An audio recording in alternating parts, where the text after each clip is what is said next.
ल साथीहरु, आज मैले दराजबाट सामान अर्डर गरेको छु। त्यो रेसिस्टेन्स प्यान्ट हेरौँ है त कस्तो रहेछ। ए पेट चिर्दिएँ मैले यसको अनबक्सिङ। ये ल यो के टाँस्या हो यो? यसमा त केही छैन, यो बिल भयो, अरु किन रहन्छ भित्र। यहाँबाट हेरौँ, थैली खोलेँ है मैले। Wow wow, colour looks good. So this is the handle हैन, यसरी समाएर यसो गर्नुपर्छ एक साइज। अनि खोइ अर्को ह्यान्डल वाट वेयर, ए यहाँ रहेछ। अर्को यो भयो, यसो यस्तो एक्सर्साइज गर्ने हो यो। यो चाहिँ डोरमा अड्काउने हो। ल यो डोरमा ढोकामा उतापट्टि राख्ने, अनि यसले यो अड्काएर अनि यतापट्टि सिराउने चिज हो यो। त्यो मैले बुझेँ।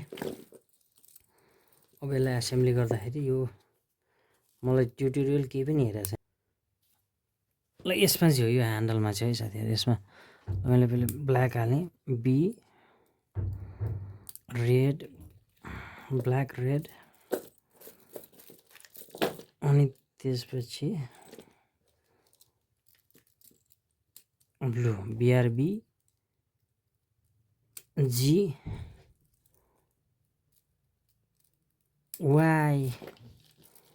यसै गरी सुरुमा के थियो त्यता B, BRB, blue, red, black, G Y. Yellow या द्याट्स इट। ल मेरो रेडी भएको छ यो। एकचोटि खुट्टामा राखिहाल्छ है त। या या द्याट्स इट, यही नै हो। यस, आइ एम फिलिङ इट है गाइज। अब यसको चाहिँ यो भनेको चाहिँ त्यही हो,